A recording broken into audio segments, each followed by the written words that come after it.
Nous sommes sur le coordonnateur. Bonsoir. Au cours d'une interview, au cours d'une conférence de presse organisée récemment, il y a quelques jours, au siège même de la CSI, ici, vous avez annoncé une initiative de réconciliation dans le cadre des journées nationales du consensus. Est-ce qu'on peut savoir ce qui motive cette initiative?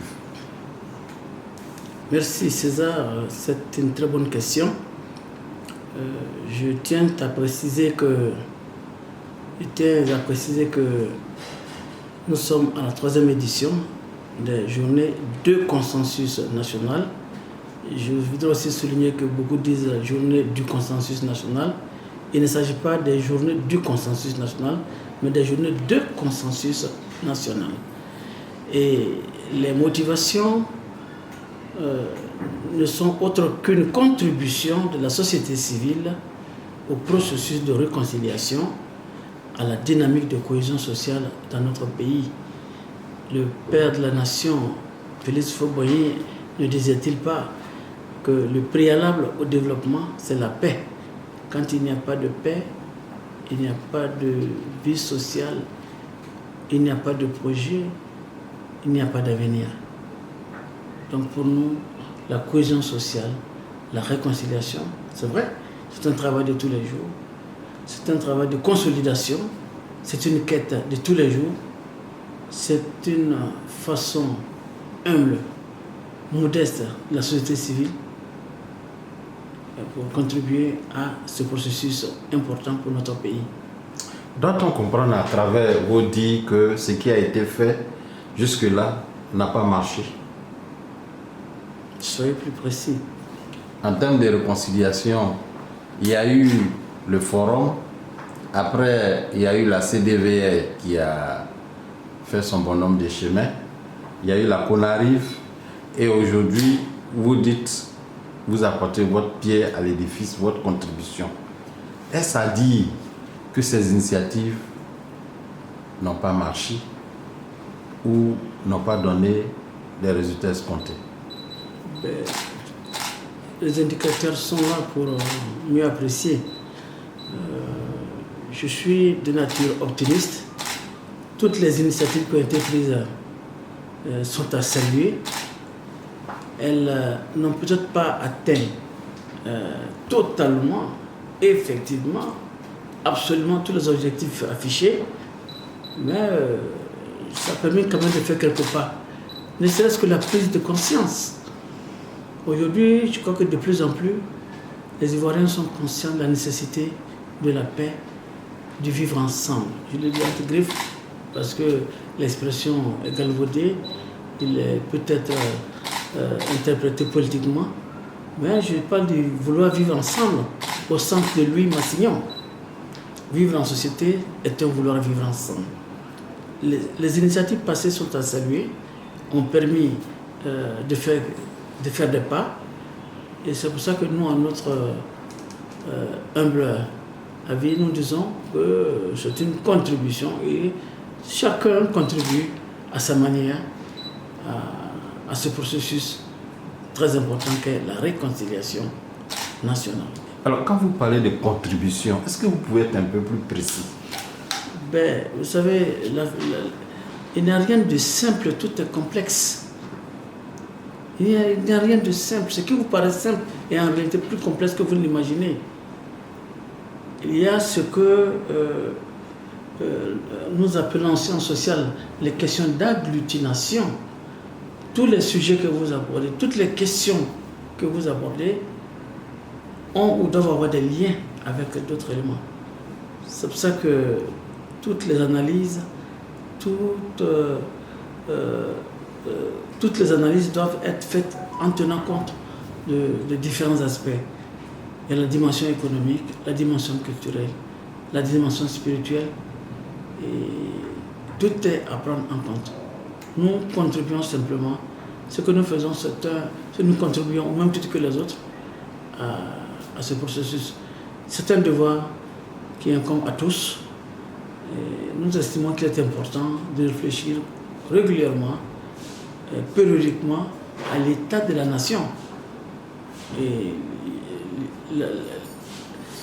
la particularité de la 3e édition de la Journée de consensus, nous avons commencé à l'organiser depuis 2009. 2009, 2012 et maintenant 2021.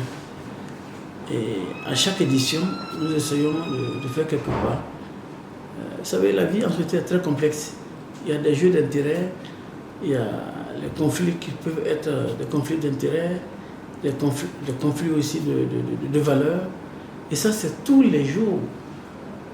Donc c'est un travail de tous les jours. Il n'y a pas de réconciliation acquise, statique quelque part. Ça n'existe nulle part. Ça n'a jamais existé dans l'histoire. Parce que les intérêts évoluent. Les intérêts même sont complexes. Les rapports sont, comme le disent les dialecticiens, le conflit est inhérent à tout phénomène, à tout existant. Dès que vous mettez 2 ou 3 personnes en présence, vous créez les conditions du conflit. Et c'est pour ça que la définition du mot conflit pour nous, c'est une définition qui est améliorative, une définition positive. Conflit, conflictus, c'est se heurter avec. Et le conflit permet de nous dévoiler, de comprendre qu'il y a un problème. Donc c'est bon qu'il y ait des conflits. Et la Côte d'Ivoire aujourd'hui, tout ce qui s'est passé, toutes les grandes nations se bâtissent à partir des crises. Regardez les États-Unis. Vous connaissez le grand conflit, la crise de sécession. L'Europe, c'est pareil. Il a fallu la Révolution française. Nous aussi, nous faisons notre petite révolution. Mais on peut faire l'économie, n'est-ce pas, de certaines situations. Concrètement, quelles sont vos attentes? C'est à la Convention de la société civile ivoirienne, en particulier, et à la société civile de façon générale, nous pensons qu'il y a un outil qui est même une institution à la possession des hommes qu'ils n'utilisent pas assez. En société, les gens parlent, chacun parle, mais on ne se parle pas. Se parler veut dire s'écouter, se regarder, et tout est dans le regard, tout est dans l'écoute active. Apprendre à écouter l'autre, apprendre à le regarder, ce n'est possible que lorsque vous mettez en situation de dialogue, de communication. Et d'ailleurs, le mot communication, communus, c'est rendre commun. Communicare, rendre commun. Et c'est ce que nous voulons faire. L'exercice est simple. Amener les forces vives du pays à se parler, à aborder toutes les questions, même toutes les questions qui fâchent. Et pour qu'ensemble, nous regardions l'avenir et à la fin des journées de consensus national, nous allons ensemble formuler, je dis bien ensemble, des résolutions. Nous allons prendre des résolutions, nous allons formuler des recommandations et nous allons nous engager à les mettre en application, à les suivre, et l'Assemblée nous dira l'attitude à tenir. Elle nous dira la forme que ça va prendre. Si je comprends bien, est-ce que vous êtes en train de dire que vous allez faire en sorte que les acteurs se regardent les yeux dans les yeux, se parlent, on va assister à des face-à-face, c'est cela? Je ne veux pas de face-à-face, je n'aime pas les termes face-à-face. Mais nous allons faire en sorte qu'il y ait des interactions. Nous allons faire en sorte que qu'il y ait une présence, que les gens apprennent à se parler sincèrement, à se parler vrai. Vous savez, tout le monde prétend avoir la vérité. Et je suis d'accord avec Ampateba quand il dit « j'ai ma vérité, tu as la tienne, et lui, il a la sienne ». Pourquoi nous allons vers la vérité? La vérité est devant nous. Donc, la quête de la vérité, c'est une marche vers l'autre. Ça demande beaucoup d'humilité. Il faut que nous apprenions en toute humilité à dire « Ah, nous avons tous une part de responsabilité dans ce qui s'est passé ». Je ne dis pas de culpabilité, mais de responsabilité. Responsabilité au sens de répondre de soi et répondre des autres. Quand j'entends les gens dire « Non, mais écoutez, nous sommes de rien ». Ça, c'est de l'irresponsabilité, excusez-moi.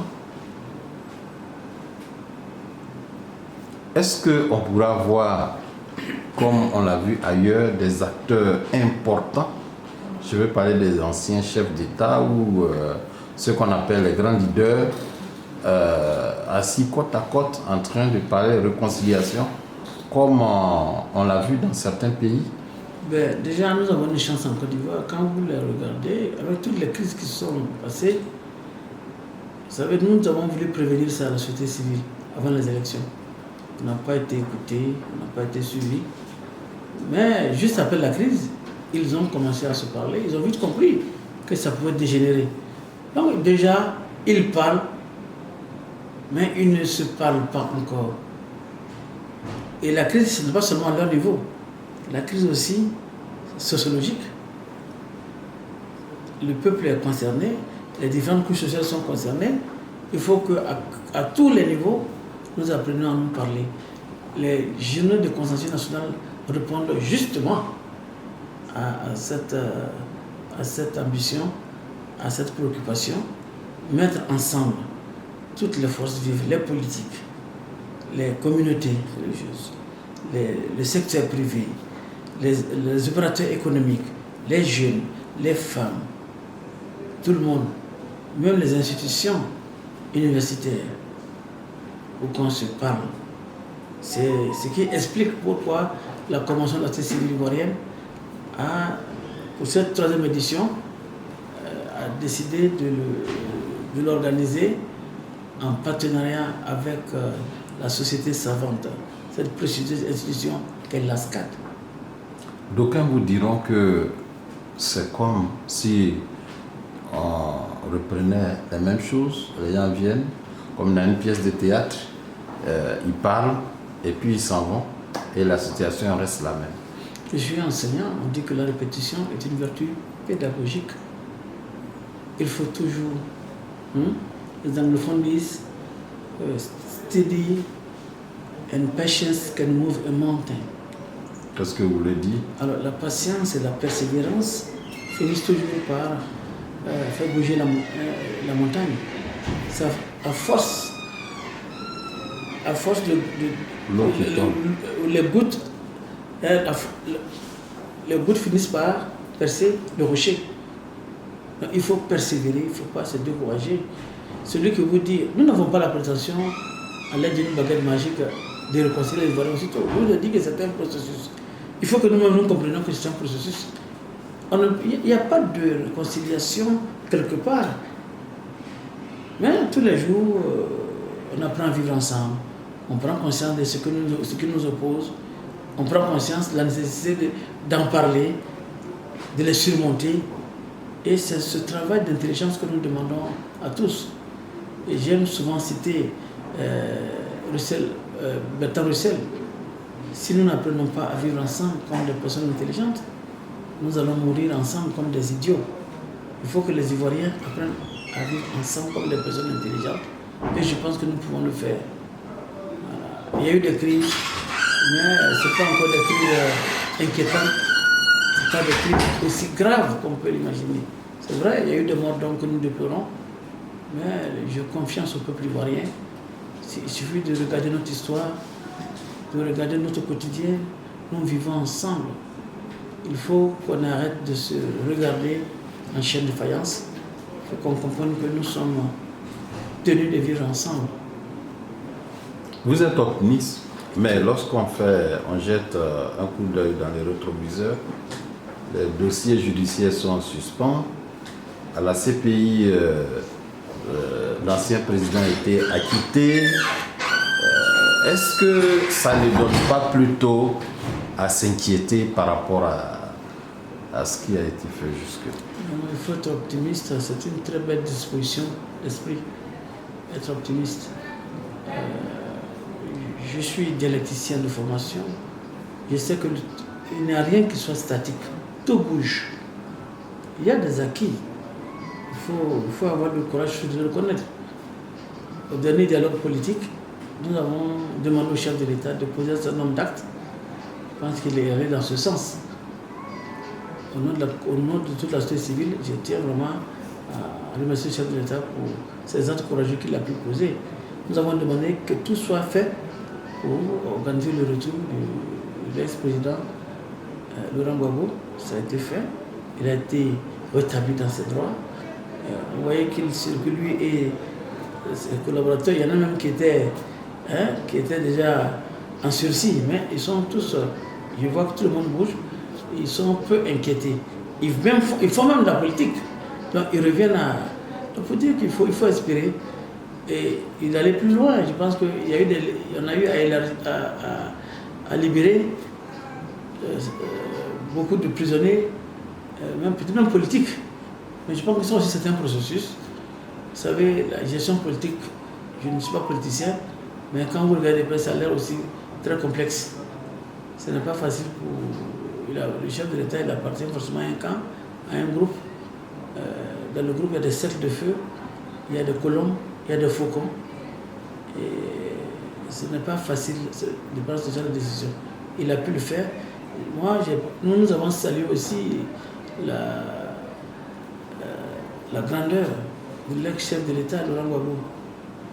J'avoue, quand je me mets à sa place, quelqu'un à cause de qui vous avez passé 10 ans, vous venez l'embrasser. Et il dit, c'est mon frère, c'est mon ami. Ça aussi, c'est un homme grand, que je respecte.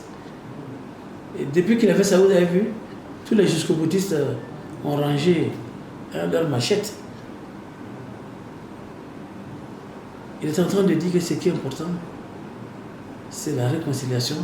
Et moi, j'ai confiance au président Laurent Gbagbo. J'ai personnellement confiance aussi au président Alassane Ouattara.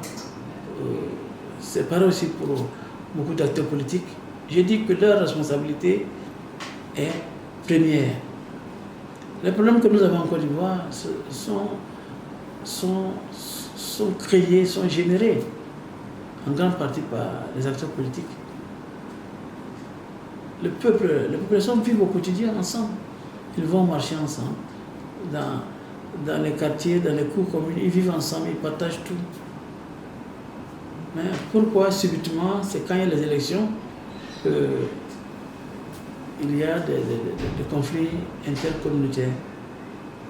Il y a ce que nous appelons la responsabilité du quatrième acteur, qui est le politicien. Et moi, la question que je continue de me poser, comment s'emploie-t-il à influencer, à avoir autant d'influence sur les populations? Bon, l'explication, il y a le niveau de culture, il y a la misère, la pauvreté. Ouais, tout cela combiné pour nous constitue un véritable cocktail Molotov. C'est une bombe sociale. Voilà. Donc il faut travailler à alphabétiser la population. Il faut travailler à améliorer la condition sociale des populations. Donc, il faut travailler à cela. Nous pensons que c'est à ce prix. Ce n'est qu'à ce prix qu'on pourra véritablement avoir une société paisible. Celui qui a faim, ce n'est pas un homme libre. Ceux qui sont manipulables, c'est des gens qui ont moins de culture, des gens qui sont économiquement très faibles. On va vers la fin de notre entretien. Est-ce que pour cette réconciliation, vous avez pensé aussi à la place des victimes, à la place, vous avez parlé tantôt des acteurs politiques, mais est-ce que vous avez pensé aussi aux victimes qui jusque-là semblent être laissées de côté dans tout ça? L'une des thématiques justement de CJCN, c'est de faire le bilan de la CDVR et de la CONARIV. La notion de victime, il faut la relativiser. Finalement, tout le monde est victime. Qui est victime, qui ne l'est pas, alors on se considère tous comme des victimes. Donc quand on va faire le bilan, on verra qu'est-ce qui a été fait et qu'est-ce qui reste à faire.